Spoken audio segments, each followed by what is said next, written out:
Okay, I, I think we'll get started in the interest of time, and I think folks will trickle in from all over the world. We're very, very excited to host this. So, but before I start, I just want to welcome, this is a very international webinar with speakers from all over the world and registrants from all over the world. So I just want to start by wishing everybody good morning for those who are joining from Brazil or this part of the world. Good afternoon to those joining from Africa and South Africa, and then good evening to colleagues from India. My name is Sandeep Pai, and I am the research director of Swaniti Global. Swaniti Global basically is an international organization that is working as an ecosystem builder towards to achieve an equitable future in a increasingly constrained climate world. This particular webinar we're hosting in collaboration with India Climate Collaborative. Swaniti Global, of course, is the other host, and then in collaboration with the Council for Critical Mineral Development in the Global South. And I just wanted to very excitedly welcome everybody. And I also want to welcome the excellent speakers, who have taken the time to come and join this webinar and share their expertise. So welcome once again to everybody. Now, just a brief line, and I promise that I'll keep my spiel very, very short, but just a brief background on our initiative. So we have an initiative, Swaniti Global has an initiative with University of California, Davis and SE for All. And we launched this this year, rather 6 months back. And it is called the Council for Critical Mineral Development in the Global South. And this council is a platform that aims to support global South countries in establishing critical mineral industries, to both advance, industrialization, but also achieve socioeconomic goals. And after we launched this council, and we are now trying to onboard governments from around the world. And just a few weeks back, the Africa Mineral Strategy Group has formally joined the council. And so to take some of those conversations forward, we are sort of hosting this webinar. And in two lines, I'll just summarize why we're hosting this and what is the objective of this webinar. So, I mean, it's very, very clear from all the modeling work, all the energy systems models, whether it's the IEA or all the different models, that the demand for critical minerals is going to increase. I mean, one can look at a model and choose whether it'll double or triple or it will become, that the range exists, but it's fairly certain that the demand for minerals will increase to meet energy transition goals. A lot of these critical minerals are also housed in global South countries. But this time around, I think the idea is how can global South countries not just become extraction centers, but also move up the value chain? And how do, countries, main top countries in global South, not main top countries in global South, come together to actually boost this value chain creation? So, I mean, that is the simple background under which we're hosting this webinar.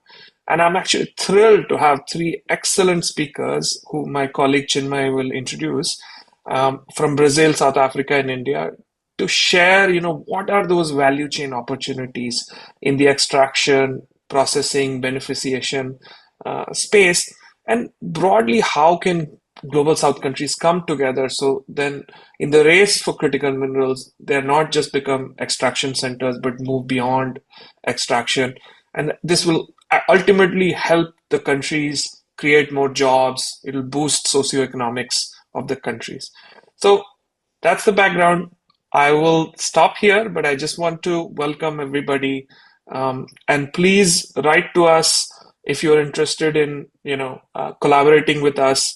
The Council for Critical Mineral Development in Global South and Swaniti, we will be working a lot on this topic, increasingly growing. And so if you want to engage with us, if you want to partner with us, do write to us.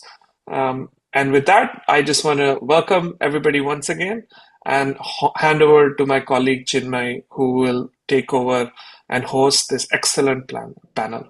Welcome, everybody. Thank you, Sandeep, for the introduction. Good evening, good afternoon, and good morning. I'm Chinmay Shalya. I'm Senior Fellow at the Global Climate and Development Institute at Swaniti Global.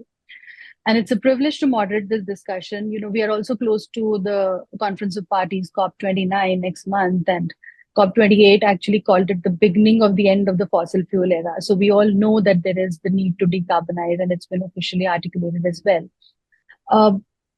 I think Sandeep has already gone into the need for critical minerals and how it's going to escalate in the coming future, and rather rapidly so.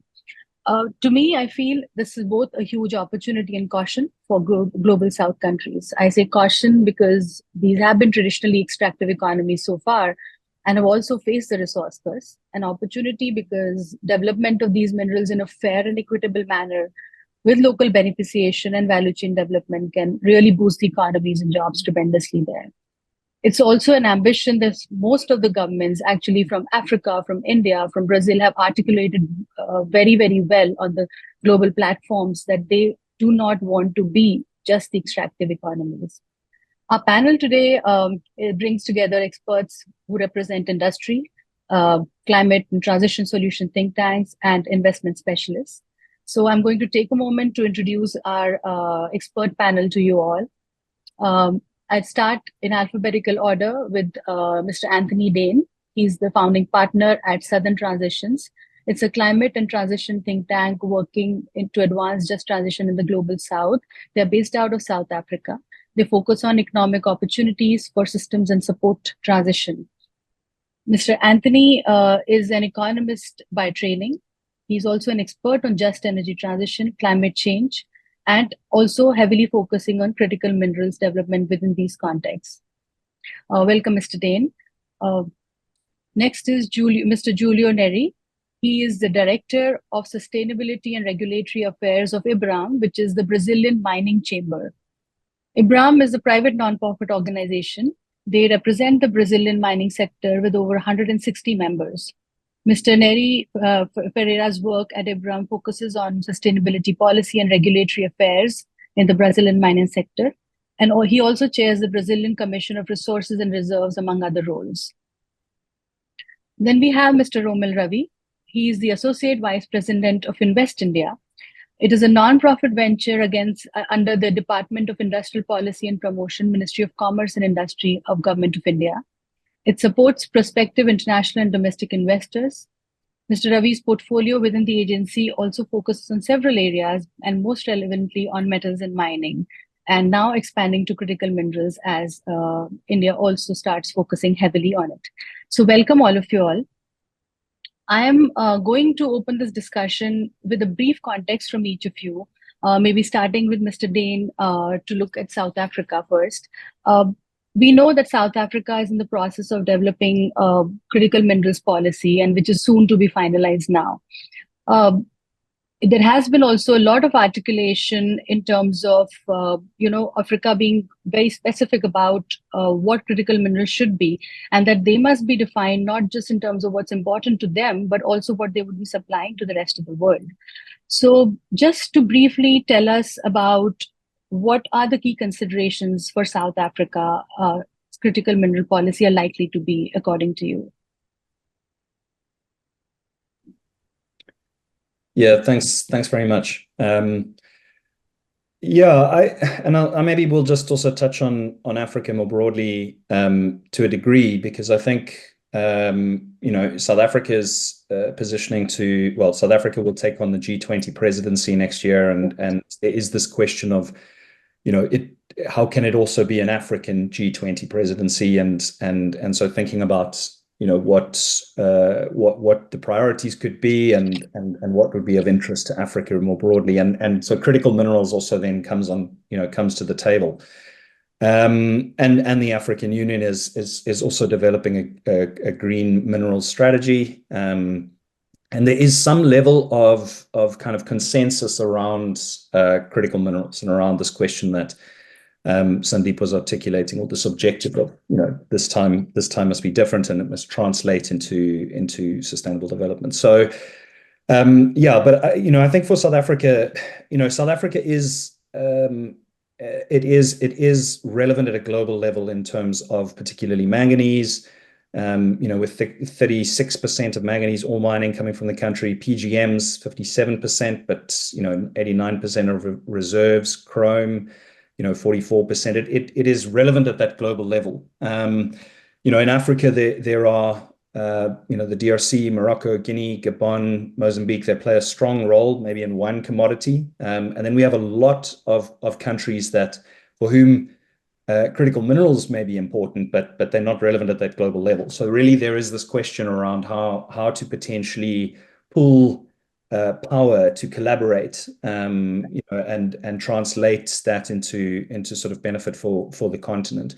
I think for South Africa, there's been a lot of focus on PGMs, platinum group metals. There is really this question around, clearly the transition is putting downward demand pressure on a key market segment, which is catalytic converters in internal combustion engines. But there is this question of what's going to happen in terms of the hydrogen economy, and I mean, so trying to play a role in driving that side of the sort of market, and certainly manganese. The projections are that's going to play a very significant role. So I can go into a little bit more detail, but I think the key really is how do we translate that mineral wealth into further beneficiation? And we are, and this would apply to other countries on the continent, although South Africa is the most industrialized. We are risky. We face high costs of capital. We're up against it, in terms of competing. And so how do we negotiate this opportunity space so that we can stack the odds in our favor? I mean, ultimately, we need to sustainably compete. So we can't be propped up, indefinitely. But I think there is this question of, there is a window of opportunity. There is some leverage that we and other global South countries have, and Africa being the example. And what are the options? What are the levers? What are the mechanisms that we can draw on to translate that? And I think one of the challenges, and it applies to Africa, my final point, it applies to South Africa, but Africa more broadly, is we don't have clarity on what we're wanting to do and what the ask is, what it is, specifically, what are the options, which minerals are we beneficiating? What are the activities we're wanting to do? What are the levers? How do we intervene in terms of enabling competitiveness from a cost parity perspective, low cost of capital and other measures? How do we intervene from a demand side perspective? Can we negotiate with buyers to include conditions that will unlock the margins that are needed for the private sector to ultimately invest? So these are some of the questions that we're grappling with. Okay, thank you. I think I would also come in a similar way to Mr. Nery. And if Mr. Nery, you could also shed light on what are the priorities for Brazil as of now, because again, it has its own needs, but it's also going to be a big supplier of certain critical minerals, which are critical to particularly green development as well. So what is the ask? You've also been collaborating and you've also presented to the Brazilian Congress as well on critical minerals and what should be those priorities. So how is the industry looking at it, and how have you articulated those demands in the presentation you had done? Well, thank you very much for the invitation to participate. And what we have to say is that Brazil is, by the history, a big supplier in terms of commodities, mineral commodities also to the world, iron ore, bauxite, and everything, right? And we believe we have in these critical minerals or minerals for the energy transition, a good opportunity to go on to advance in the value chain of this product. We see in the world a movement to have more suppliers, And we believe that Brazil is in a good position for that because we are in a geopolitical situation that we have relations with almost all the countries in the world. We do not have rivalries between Brazil and other countries, right? And also we have the one energy matrix that is more than 9% renewable, right? We have hydroelectric plants, we have ethanol as a fuel, right? We have also a huge potential for solar and wind energy. And I believe that we are in a strong position to go on. That's why we did in IBRAM work trying to map what the countries are doing to advance in this value chain of these products and how they want their supply, right? We know that the industries of batteries, of the devices are of the world. But how to bring these companies to Brazil, I think it's the biggest challenge that we have. And that's why we did a study on the regulations in more than 10 countries and also the European community. And also we studied what we have in Brazil for policies on these minerals. And we prepare these fundamentals that we presented in our Congress in last July, right? We know also that we will have the COP29. That's a good opportunity. IBRAM will take part in this. We are preparing a special document for the COP29. And also a big opportunity will be the COP30 that will happen in Brazil, in Amazon, right? We are also preparing a document based on what we did to the event that we will have next year. As South Africa will lead the G20 in the next year, Brazil is doing this today, right?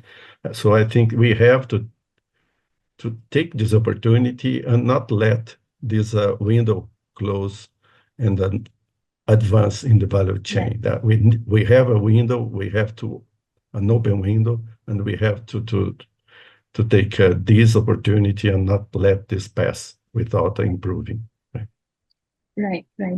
Thanks. I'll come to you, Mr. Ravi, with this because I think India is slightly distinct from, say, South Africa and Brazil. Right now, it's one of the biggest coal producers, but with critical minerals, it might look at a very different sort of space and position. There is obviously a focus on exploration. We need to understand what reserves India have, and also at the same time look at acquiring assets abroad as well. So there's a mixed strategy around it. So what right now is the priority the government is looking at with critical minerals? There is a critical minerals mission that has been announced so far. And what could be those priorities? What kind of investments should the country be targeting at, both domestically also abroad? Right. Thanks, Chinmay, for the question. Broadly, I'll cover these aspects, but just to give you, a larger context of the opportunity that exists in India in terms of, the energy transition, largely to give you the sense of the market that exists for critical minerals. When I talk about the solar energy transition, we're talking about, right now, 2014, it was 2.8 gigawatts of solar energy capacity. And right now, we are sitting at around 89 gigawatts of solar energy. And we aspire to be around 290 gigawatts of solar energy by 2030, when we are overall adding 500 gigawatts of renewable energy. That is the kind of market that solar provides. Similar is the case with wind energy, where we are looking to move from 46 gigawatts of capacity today to 100 gigawatts in 2030. Battery is another segment that we are looking at, building a capacity from around 2.5 to 2.6 gigawatts right now to around 100 gigawatts. And you can always call that as an ambitious number, but these are the kind of numbers that we are chasing from a market perspective.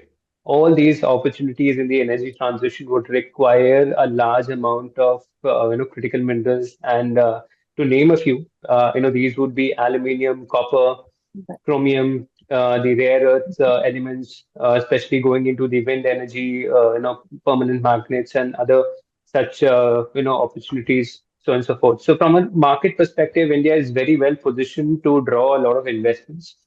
Secondly, what I want to also pick on is what the government's priority is post the market, opportunity, post also looking at market opportunity is to develop the midstream processes, especially the beneficiation of processing in India, where Mr. Anthony did mention about certain challenges with the capital costs in South Africa. Not so with India. In terms of the manufacturing capital costs, India is very well positioned. It has certain notified dedicated investment regions which could allow midstream processing and beneficiation to happen in India, and especially the states, coastal states of Gujarat, Andhra Pradesh, Odisha. These are dedicated investment regions which allow a lot of chemical processing or mineral processing that can be taken forth. In terms of upstreams, yes, we understand. India has very recently moved into the exploration part of things, where the 24 critical minerals have been, from a priority perspective, government has notified these as critical minerals, critical to India, and we are looking to, also do domestic exploration and production of these minerals. But as we understand, and given the background that we have, even if we auction it today, and we have done that, 50 blocks of graphite, nickel, chromium, cobalt, these all critical minerals have been auctioned by the government. We understand it will take 5 to 7 years for these developments to take place, right from reconnaissance to exploration and downstream processes to extracting the minerals. So what we are relying on is acquiring or co-developing projects in mineral-rich countries, trying to see how we can do more value additions in the country, because the markets and the midstream processes are very well established, or the ecosystem, I should say, is very well established in the country. So if we are able to plug in the upstream part of things, we would have a lot of opportunities and pivot on global South's energy transition ambitions. Yeah. Okay, thanks. I think building on this, I have a question for all three of you. I mean, we are talking about countries where already which are already extractive economies. There is a lot of mining already prevalent. And the value chain question is coming up with critical minerals as an opportunity, of course, but it has also been an opportunity all through. So, but there have been challenges developing it, and which is why there's so much more emphasis now with critical minerals. What have been those challenges historically, and what kind of lessons can be drawn to also look at better policies, better infrastructure, better equipping the countries better to sort of handle this? I mean, I'd go in the same sequence. Mr. Dane, if you could just shed some light on it from South Africa point of view, like what have been the challenges so far, and what could be done to circumvent it and build this opportunity? Yeah, I mean, I think that's this sort of question inherent in that is, what makes this time different? Is an important question. And I was attending the International Council on Mining and Metals Responsible Mining Leadership Forum last week, and was very interesting to see quite a lot of discussions around this. But and I'll reflect on some of what I took from that, which I think is relevant. But I think so challenges wise, I mean, some of the basics.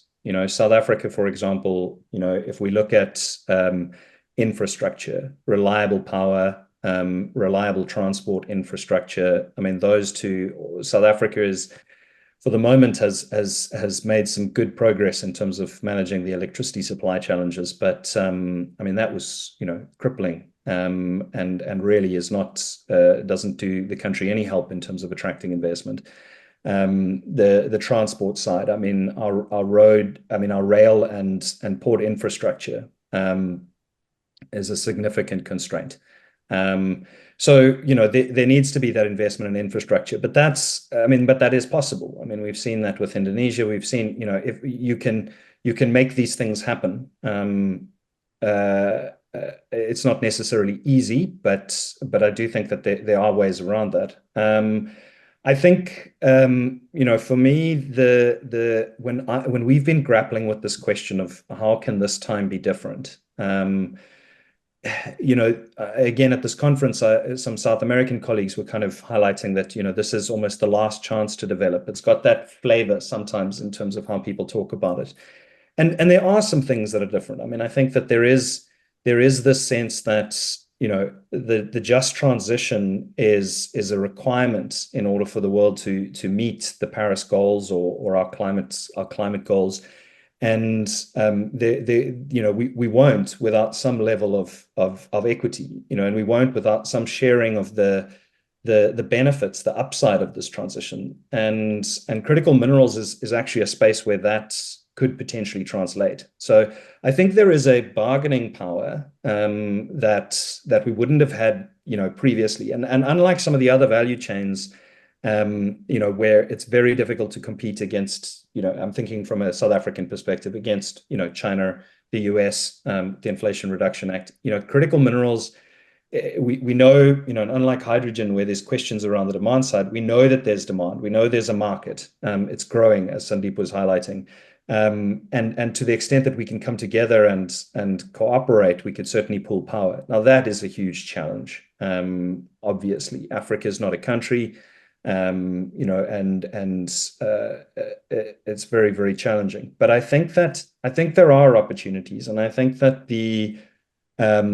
trying to leverage some of the climate finance, the just transition finance to in the case of Africa, the cost of capital is a significant concern. So focusing on, how can we actually reach some level of cost parity on the supply side? But I think one of the big areas that we've been thinking about, and I would like to see a bit more, is on the demand side. When you talk to the mining industry, or at least my experience engaging with the mining industry, mining companies are not typically vertically integrated. There are some, I mean, Glencore, for example, and they're on the trading side, so they're also the customer. But for the most part, mining companies are not, they're focusing on how they can decarbonize their operations, how they can get, commodities, the critical minerals out as quickly as possible, which is, and in as responsible way as possible, which is important. But for me, there's the question of who are the stakeholders that we should be engaging with as we explore this question. And yes, it's the mining industry, but it's not only the mining industry. And I'd really like to see the customers involved in this to a greater degree. Because at this stage, the economics are challenging. It's not like there's no premium if for these companies to come in and act responsibly or to take on extra risk. If you're selling Apple, there's a premium there. But I mean, green nickel is the same price as Indonesian nickel. And effectively, as I've mentioned up front, we're kind of up against it, in terms of competing in these spaces. So I'm very interested on the demand side. If there could be some ways in which we can negotiate offtake agreements that bundle in the conditions that are necessary to crowd in the private sector, to transfer the technology, to ensure that there is a premium. And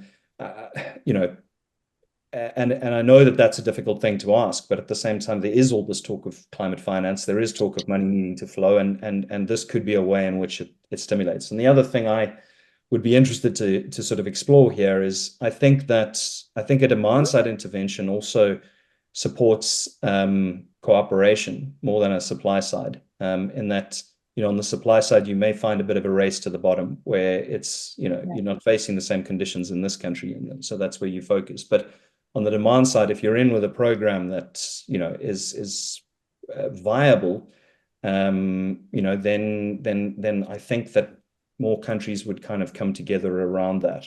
But I've got to just say, also listening to that conversation and seeing how what Indonesia has been able to do in nickel, it's a big, bold play that's needed. But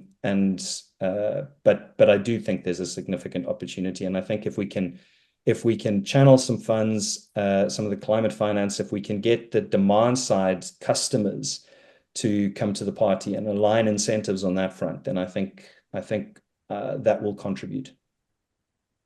Okay. Thanks. I mean, Mr. Nery, I mean, I would really like to hear you also on this because this is a question that has been coming up in every discussion I've had. Because we have had, India also has a lot of iron ore mining, and the struggle has been to, develop it. So again, from Brazil,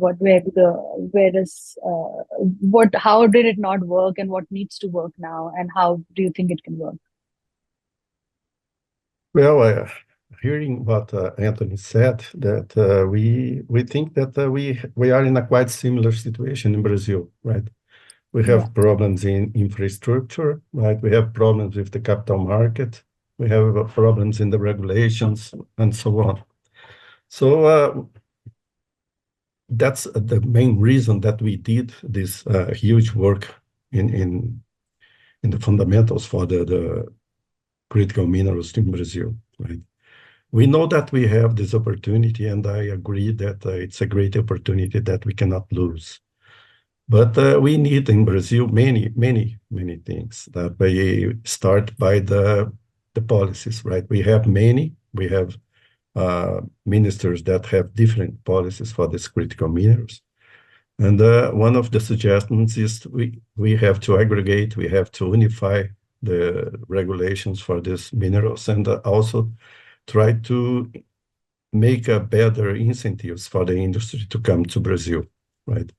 We saw in the last, let's say, 30 years, a decrease in the participation of the industry in the Brazilian economic gross product, right? It decreases from 30 to about 16, 15%. So we need to go back and increase the participation of the industry in the Brazilian GDP.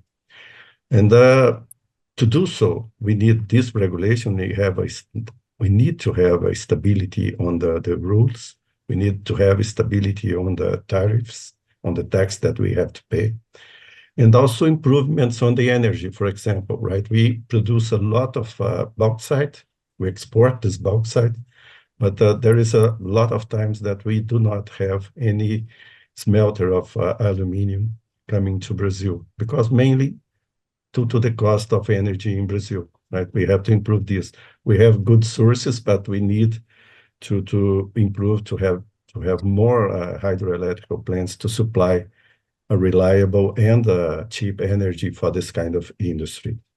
We also have companies that has a huge advance on the value chain. For example, in niobium, right? We have Brazil in a very good situation.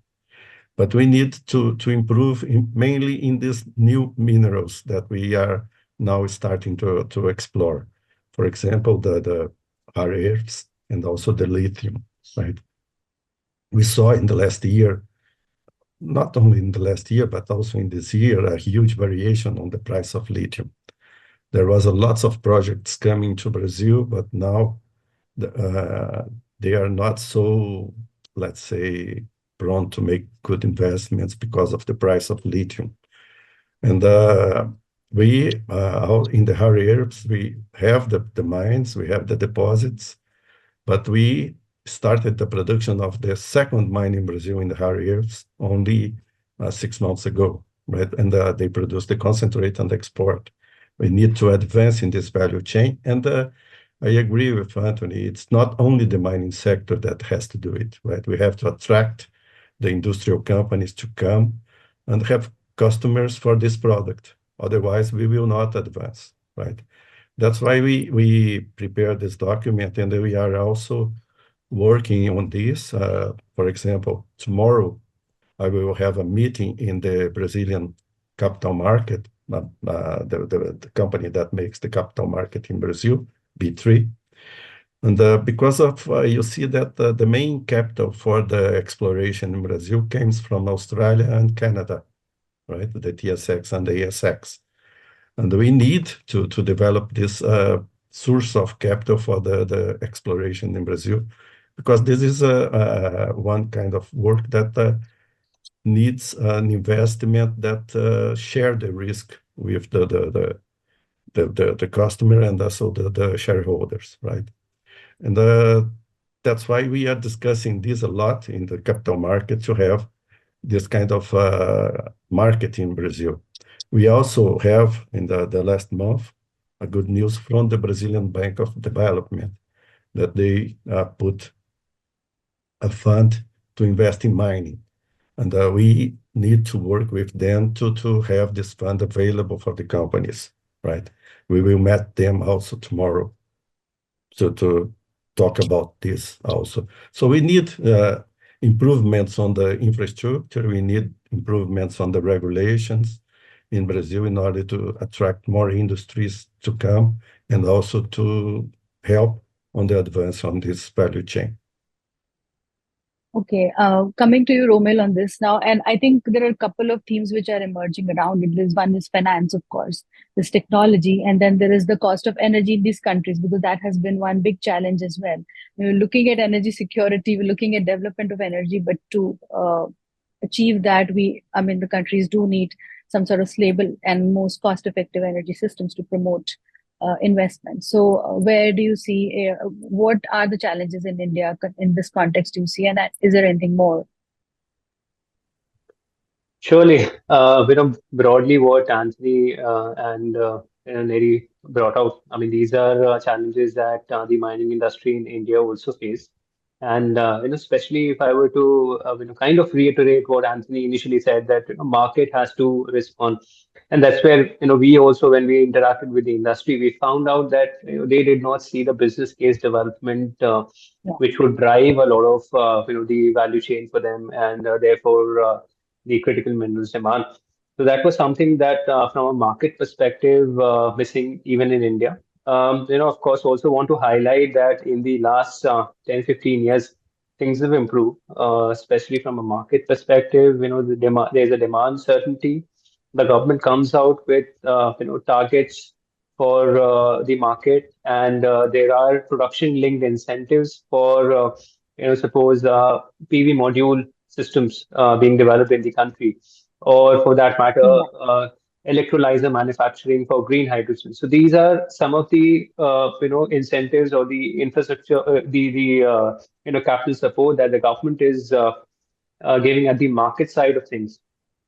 Where things have also improved is looking at private explorations. This is something which had not picked up in India and still not at that stage of maturity. We have been largely exploring the iron ore or the major minerals, coal and other lignite.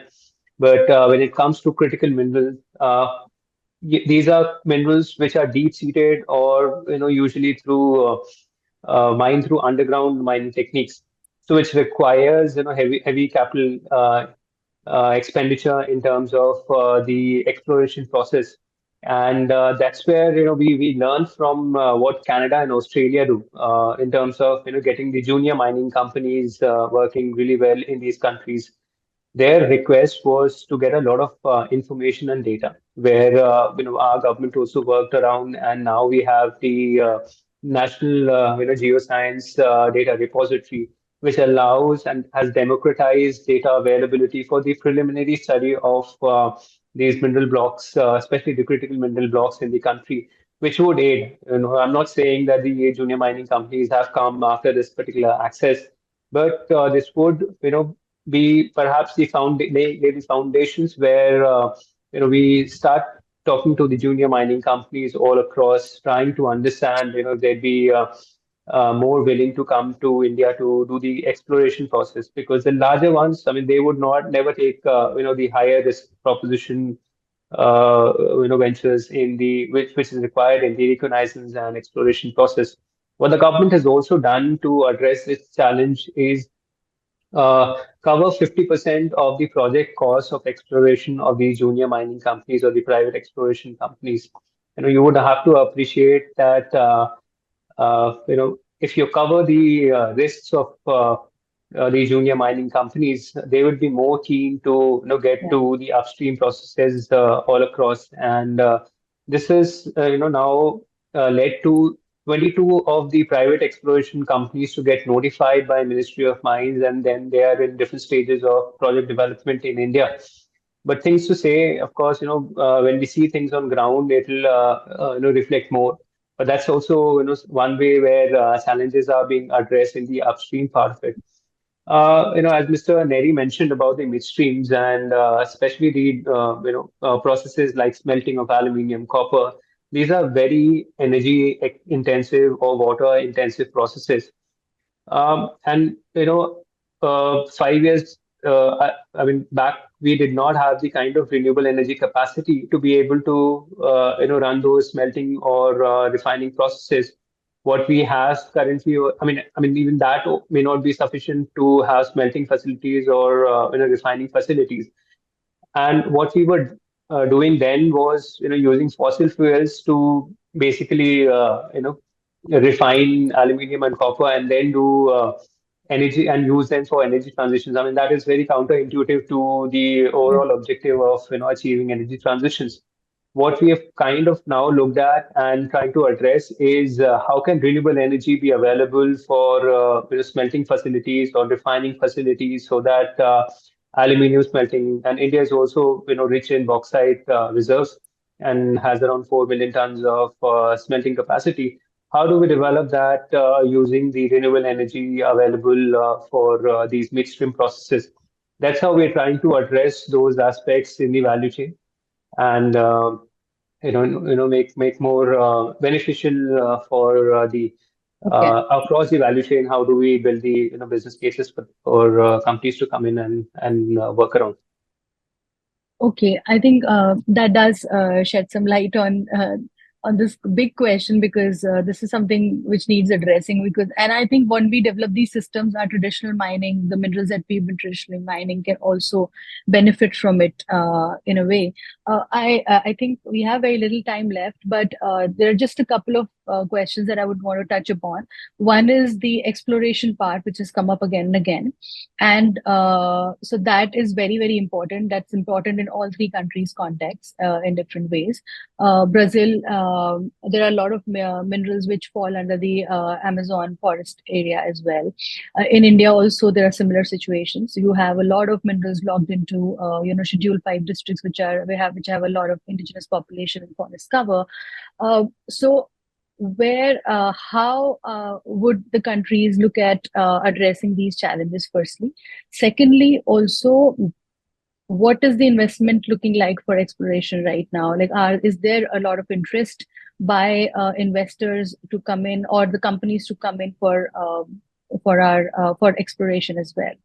And linked to it is the question of what kind of community related conflicts could sort of arise, and how would the countries look at addressing them, considering again a history of similar conflicts with other mining which has been traditionally happening here. So, I mean, we could take the same sequence, or maybe Mr. Nery, if you can come in first on this, because I know that Brazil has a lot of minerals logged in the Amazon region as well. So how is that being looked at? Well, we have the main points in Amazon, the main difficulty points in Amazon is related to the illegal mining, right? The illegal artisanal mining. Brazil in the last year did a huge job in terms of the regulation. We create in the country many, let's say, many regulations that reduces the possibility of doing something illegal in Brazil. It was very good for the regulations, but we know that the illegal mining didn't stop, right? So the illegal gold is going to the countries that are in the Amazon area in order to avoid the regulations in Brazil. And we are doing a huge work on the Amazon to stop this activity. But it's not easy, because you see, Amazon is 5.5 million square kilometers. It's a very big area, very big distances to cope with. And that's why it's very difficult to control. But we are doing the effort to do so. I think this is the main point in terms of illegal situation. But in terms of legal, we have many mines in Amazon, but we also have a huge area to explore. we don't have a good knowledge on the geology of Amazon, right? We see that the main area in Amazon is composed by a sedimentary basin, right? And in this area, we have a very few information. Less than 2% of the area is mapped, and we have geophysics in very little areas. We know that the Geological Service in Brazil we will start huge geophysical work, right? Aerial geophysical work in this year in order to start to understand more the geology of Amazon. We know that there we have today one of the biggest projects in Brazil, but it's related to potassium. It's important for the Brazilian economy because we import about 95% of the potassium.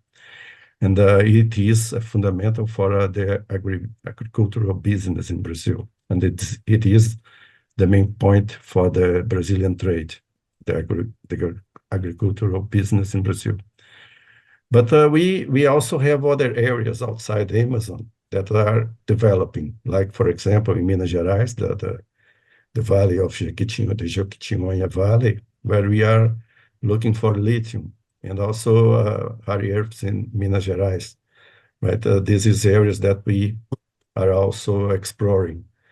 As I told, we need to advance in terms of the capital market for this kind of exploration in Brazil for the companies, right? We know that the big companies has their funds, right? They have how to get their funds for exploration and also for implementing a mine. But the small companies need it, and we need to help them to work, and also bringing to Brazil the same conditions that Australia and Canada set up for having this source of capital, right? I think this is the main challenge that we have today. Okay.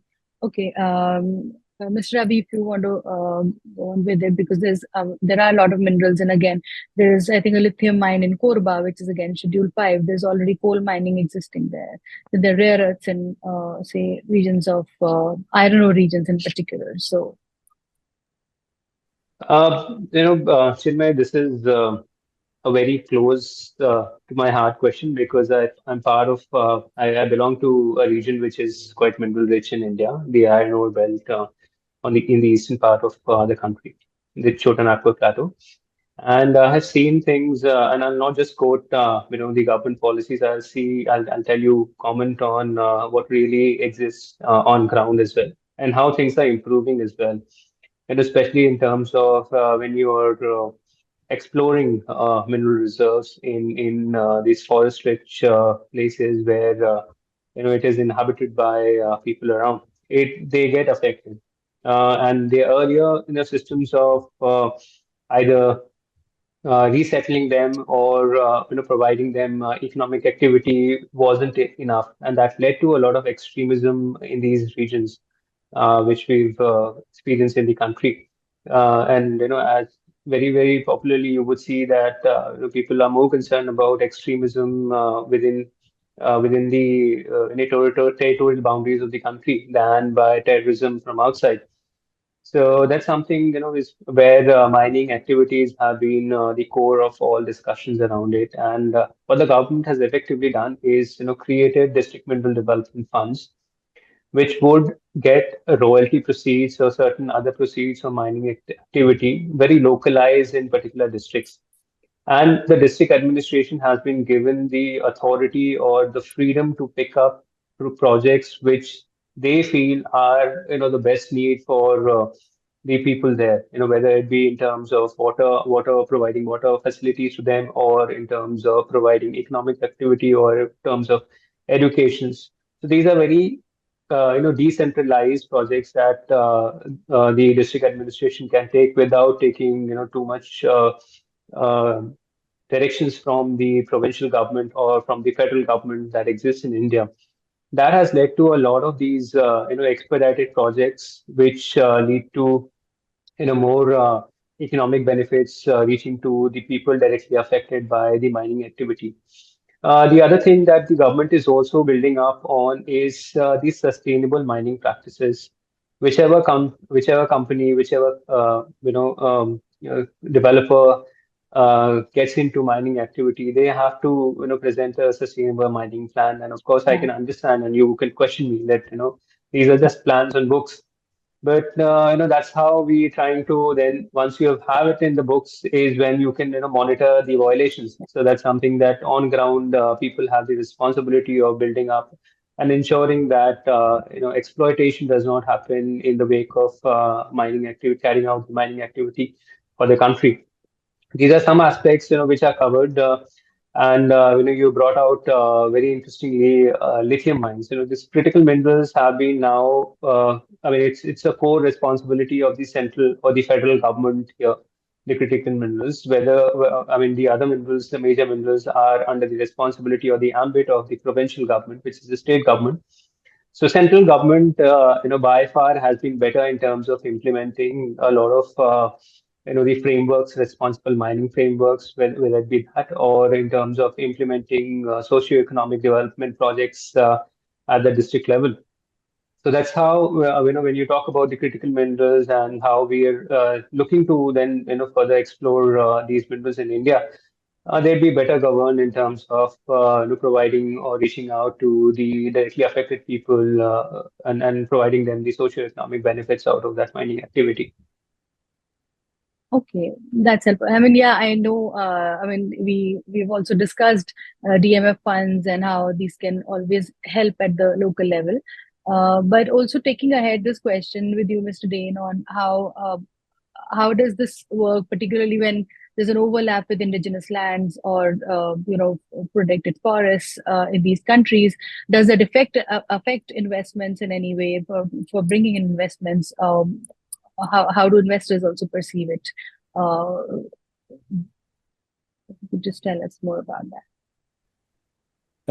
Yeah, I mean, I think, look, South Africa is a little bit different. I'll touch on, I think, some of the stories that are relevant to other African countries as well. Yeah, I mean, look, from an exploration perspective, South Africa used to sort of attract roughly 5%, I think, of global exploration dollars, and now it's consistently below 1%. And there was a new policy strategy developed in 2022 to try and get back to that 5% level. And I think there are various challenges built into this. I think there's certainly is kind of country risk on top of what is already an inherently risky investment area. And I think, but then I guess just sort of the link to critical minerals and sort of trends that we're seeing in terms of responsible mining. One of the comments that came up in this conference I was referring to last week was this point that customers are certainly in the West are nervous when it comes to buying products, let's say cobalt from the DRC with human rights implications, or products that may have significant negative environmental impacts, dirty nickel, as was being referred to in terms of Indonesia, and that does influence where investment is being put in terms of exploration. So I think that there is a need to respond to this kind of evolving market around kind of the ESG attributes of these products. And look, I mean, I think that there are a lot of these cases, there are very real negative impacts, and it's a tension. How do you, because I mean, it was fascinating listening to this presentation around, it was Chatham House rules, so I won't mention the mining company, but they were listing the economic implications of what Indonesia has been able to do. And I'm not an expert in that space, but it was fascinating.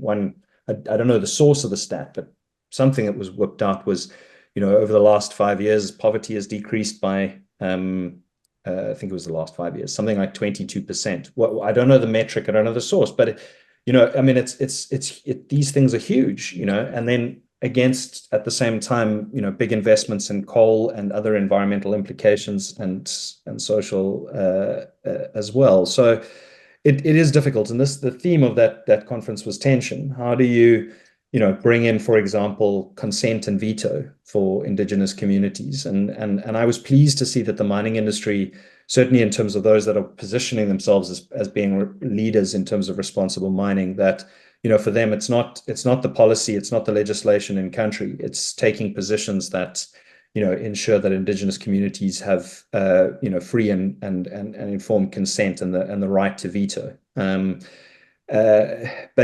there's no doubt that it is a difficult balancing act, because if we think about from an environmental perspective, fast tracking getting these critical minerals out is massive in terms of our environmental project. And also this question of, to the point of Indonesia, the economic benefits, sure, it's always challenging in terms of how those are distributed, and that's another factor. But the fact that there are significant economic benefits to distribute also speaks to something that no doubt has to be a priority, not just for our sort of development objectives, but in terms of a just transition.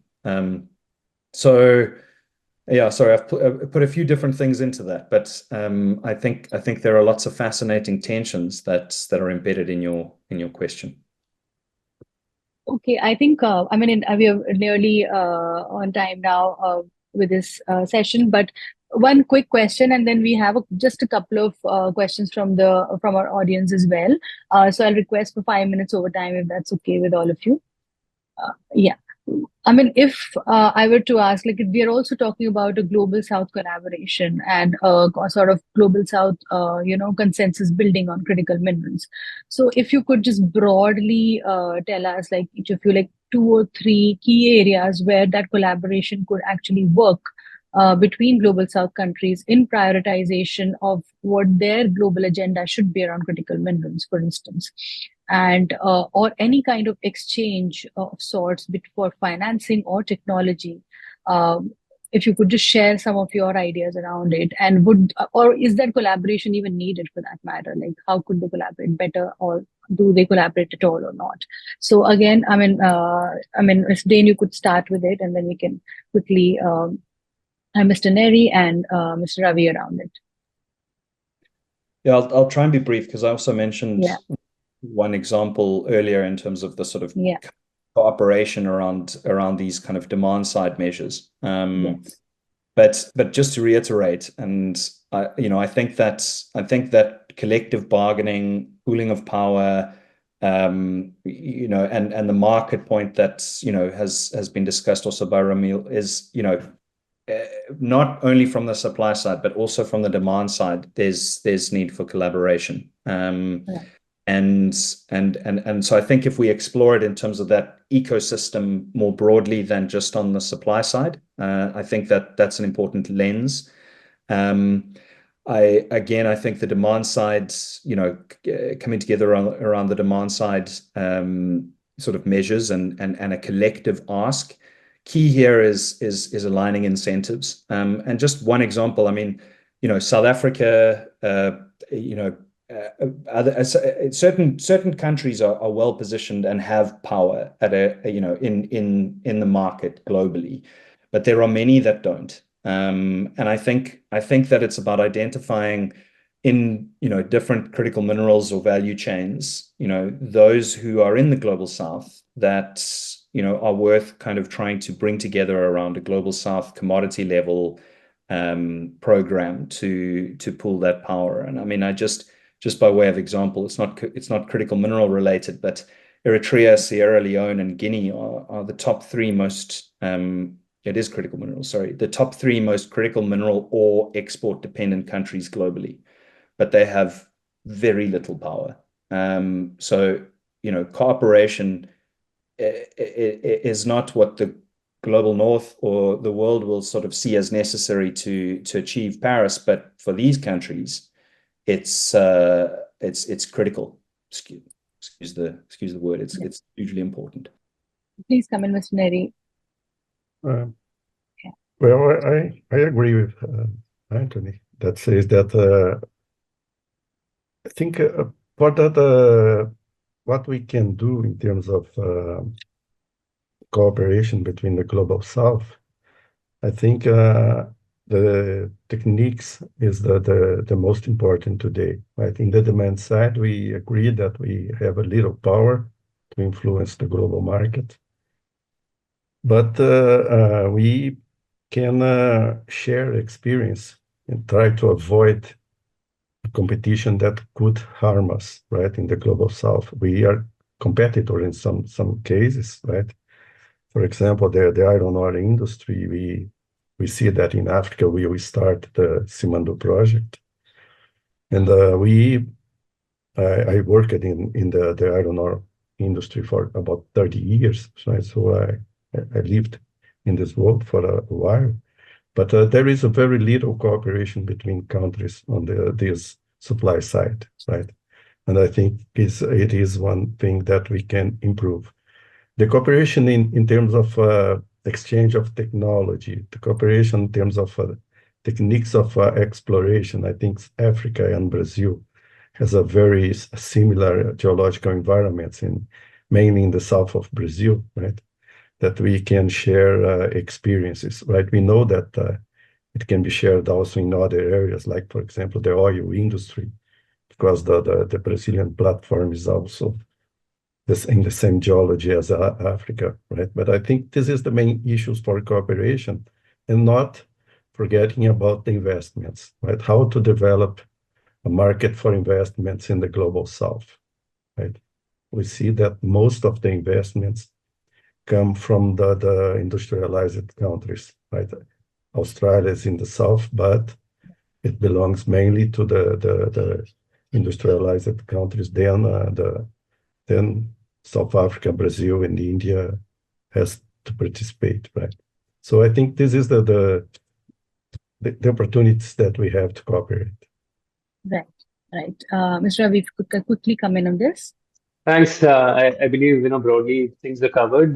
Just also want to reiterate why this particular, collaboration is also needed in the global south, because, we are dealing with the energy dilemma all at the same time. Where the perhaps the north or the western part of the continent, they already have energy, affordable energy in some form or the other.